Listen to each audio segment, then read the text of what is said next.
Muy buenos días, amados hermanos, amigos y familia. Hoy es el día del Señor. Le llamamos nosotros porque nos reunimos en la casa de nuestro Dios juntos como su pueblo para adorarle, para alabarle, para bendecirle. Así es que hoy prepárate, preparémonos para poder estar en uno de estos cultos y podamos adorar a nuestro Dios. Un abrazo virtual para cada uno de ustedes, amigos, familia, hermanos. Gracias a Dios que nos levanta, nos pone en pie para estar iniciando un nuevo día. Que sea nuestro buen Dios guiándonos en este día especial. Vamos a compartir el devocional. Hoy nos toca leer Hechos capítulo 7, capítulo 8, capítulo 9, capítulo 10 y capítulo 11. Nos detenemos en el capítulo 7 y nos parece uno de los versos resaltantes que bien puede ser el verso central, el verso 60. Dice así: Y puesto de rodillas, clamó a gran voz: Señor, no le tomes en cuenta este pecado. Y habiendo dicho esto, durmió. En este capítulo están juzgando a Esteban, le dan la oportunidad para que se defienda. En el capítulo anterior, que fue lectura de la semana pasada, del domingo pasado, vimos cómo estaban acusando a Esteban de haber hablado mal contra la ley y contra el lugar y contra el templo, que eran básicamente los pilares de la religión judía, el templo y la ley. Y le dan la oportunidad. ¿Es esto así? Le preguntan, comienza así el capítulo. Y Esteban comienza a narrar, comienza a exponer de que el pueblo de Dios ha sido siempre rebelde, a pesar de tener la ley de Dios. Sin embargo, siempre ha estado viviendo a espaldas de Dios, levantándose ídolos para adorarle. Además, el pueblo, aunque tenían el tabernáculo, que era el diseño que se les había dado el diseño, que ellos no habían creado el modelo del templo, sino Dios les había revelado eso. Sin embargo, ellos habían dejado de lado y fue David el que tenía en su corazón edificarle casa, pero fue Salomón el que lo edificó casa. Sin embargo, a pesar de todo eso, el pueblo, teniendo la ley, fue rebelde, y teniendo el templo, continuó siendo rebelde para con Dios. Y la rebeldía llegó hasta que Dios envió al Mesías y lo crucificaron, lo entregaron. Y el Esteban, interesante porque hace la confrontación, les confronta, dice: ustedes son los que han entregado al que ha enviado Dios, a Jesús el Cristo, le digo. O sea, no le habla, no le da a entender, sino directamente llega hasta ellos. O sea, le narra acerca del pueblo rebelde aún teniendo la ley de Dios, pueblo rebelde aún teniendo el tabernáculo, pueblo rebelde aún teniendo el templo hecho por Salomón, y ahora peor, pueblo rebelde porque ha crucificado al Mesías a quien Dios ha enviado.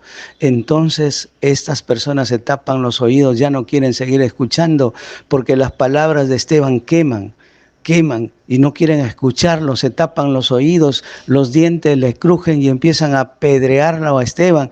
Pero antes Esteban dice que había visto la gloria de Dios, había visto los cielos abiertos y a Jesús a la diestra, ahí a la diestra de Dios Padre. Y termina el capítulo diciendo este verso 60: y puesto de rodillas, clamó a gran voz. No es simplemente que ora en su corazón, sino clama a gran voz: Señor, no les tomes en cuenta este pecado. ¿Cuál pecado? La rebeldía. ¿Cuál pecado? El que en ese momento las multitudes estaban apedreándole a Esteban. Señor, no les tomes en cuenta este pecado. Y habiendo dicho esto, durmió. Es interesante esto, ¿no? Señor, no les tomes en cuenta este pecado. ¿Qué haces tú cuando alguien te lanza una piedra? ¿Te agachas? ¿Le tiras 2 piedras? ¿Qué haces tú? Lo natural es reaccionar, lo natural es molestarse, lo natural es guardar rencor hacia esa persona, lo natural es no hablar nunca más a esa persona, lo natural es quejarse ante todos de cómo es esa persona que le gusta tirar piedras. ¿Qué hizo Esteban? Señor, se pone de rodillas y clama a gran voz: Señor, no les tomes en cuenta este pecado. Qué interesante, ¿verdad? Qué calibre de hombre de Dios. Pide a Dios que Dios tenga misericordia de sus agresores. Que esa sea nuestra actitud de pedir a Dios, de clamar a Dios para que Dios no tome en cuenta los pecados que son ofensas a nosotros. Que eso sea nuestra actitud. Qué impresionante es esto. Esto no es humano. Esto tiene que hacerlo alguien que tiene el Espíritu de Dios gobernando ese corazón. Alguien que tiene la palabra en el corazón, porque es muy parecido a lo que el Señor Jesucristo dijo estando en el dolor más alto de la muerte. Ahí exclamó: Padre, ten misericordia, dice, no le tomes en cuenta este pecado, dijo, ante aquellos que se burlaban y le estaban crucificando. Y esas son las mismas palabras de un hombre que está orando de rodillas por sus agresores. Que Dios nos ayude, que Dios tenga misericordia de nosotros. La actitud que tuvo este varón es para admirarle, ¿no? Como decía el pastor, lo más natural es responder y de peor manera de lo que le hacen. Pero aquí tenemos un gran ejemplo de un hombre que tiene el amor de Dios en su corazón, que está siendo guiado por el poder del Espíritu Santo y que está dando testimonio de que tiene a Cristo en su corazón. Así pueda suceder en nuestra vida. Tal vez alguien simbólicamente decimos nos tire piedras o hable mal o hable a nuestras espaldas o nos critique o en fin. La reacción que debemos tener es orar por ellos, que el Señor le hable, que el Señor le ayude, le haga ver las cosas de otra manera, no según su propio criterio. Que el Señor nos ayude a tener ese corazón como tuvo Esteban, un corazón perdonador y un corazón que intercede por estas personas. En la vida cristiana, durante los tiempos de la vida cristiana, se va a presentar probablemente situaciones o se está presentando situaciones, depende cómo estés en este tiempo viviendo. Puede presentarse situaciones así. Ya tenemos un gran ejemplo, cómo actuar. Cómo actúa la persona que tiene o que se deja guiar por el Espíritu Santo de Dios. Con paz, con tranquilidad y más bien intercediendo y perdonando a esa persona. Este varón seguía siendo apedreado. Probablemente mientras él hablaba le seguían cayendo las piedras, pero él terminó de hablar y claramente, ¿no? Señor, le dice, no le tomes en cuenta este pecado. Clamaba por ellos para que sus corazones sean cambiados, para que sus corazones se aperturen a Dios. Así sea nuestra oración. Hay mucho pueblo todavía por quienes debemos interceder, por quienes debemos orar, para que conozcan al Señor. Padre eterno, Padre bueno, gracias te damos por tu palabra.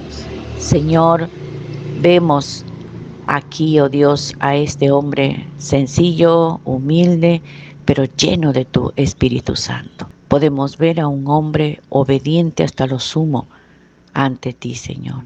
Vemos a un hombre que testifica de tu poder y del cambio que puedes tú hacer en la vida de los hombres.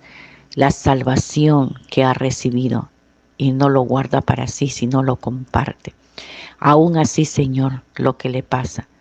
Pero Dios, este varón, tuvo en su corazón ese gran deseo hasta el último momento de perdonar y de orar a favor de ellos.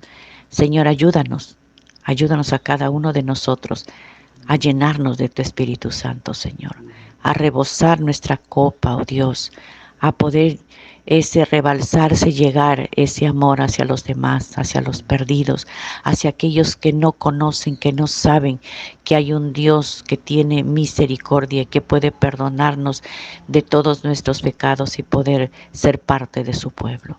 Ayúdanos, Señor, a seguir adelante, llevando ese evangelio, esa luz en medio de esta oscuridad. Por eso oramos, Señor, que nos sigas preparando como iglesia madre para que se pueda, Señor, aperturar esta iglesia Hija Misión. Ayúdanos, Señor, a doblar rodillas por las personas que viven alrededor de este lugar que se va a aperturar tu casa prontamente, Señor. Oramos, Padre, oramos que sigamos adelante y que sigamos, Señor, esparciendo tu palabra por donde estemos. Muchas gracias te damos, Dios Todopoderoso, porque eres bueno, oh Dios, porque extiendes una vez más tu gracia y nos permite estar iniciando este nuevo día. Gracias también por tu palabra, oh Dios. Gracias, Dios, porque nos haces ver que lejos de estar quejándonos de otros delante de ti, debemos estar intercediendo por esa persona delante de ti, de rodillas, suplicando por la vida de esa persona. Lejos de estar queriendo la condenación de esa persona, debemos estar rogándote a ti, oh Dios, con lágrimas, para que tú salves a esa persona, para que tú perdones a esa persona que nos está agrediendo de alguna o de otra manera, oh Dios. Gracias, Padre. Oramos en esta mañana. Prepáranos, Padre, para participar de uno de los cultos, oh Dios. Prepáranos, cúbrenos con la sangre de Cristo Jesús, perdónanos todo pecado. Señor, que en esta mañana al congregarnos te demos a ti la gloria como un solo hombre, Padre. Que no haya nada que nos divida, que nos separe, oh Dios, sino como un solo hombre te alabemos, te exaltemos, te glorifiquemos, oh Dios. Y tú derrama bendición mientras tu pueblo como uno solo te alaba, te exalta, derrama bendición sobre tu pueblo, sobre tus hijos, sobre tus hijas, oh Dios. Gracias, Padre. Te damos la gloria a ti por los méritos de Jesús, nuestro Señor y Salvador. Amén. Y hoy el pueblo de Dios nos reunimos. Tenemos el primer culto de adoración, 8 de la mañana, el segundo culto de adoración a las 10 de la mañana y paralelo a este segundo culto tenemos también la atención a los niños en la escuela dominical. Y luego a las 5 de la tarde tenemos la Academia Bíblica. Quiero decirte que hoy domingo en el primer y segundo culto de adoración estaremos recibiendo la palabra de Dios del siervo y del Cotrina, que es el pastor de la iglesia allí en Tingo María. Así es que estamos con un invitado para la predicación. Te animamos para poder estar juntos en este día en la casa del Señor.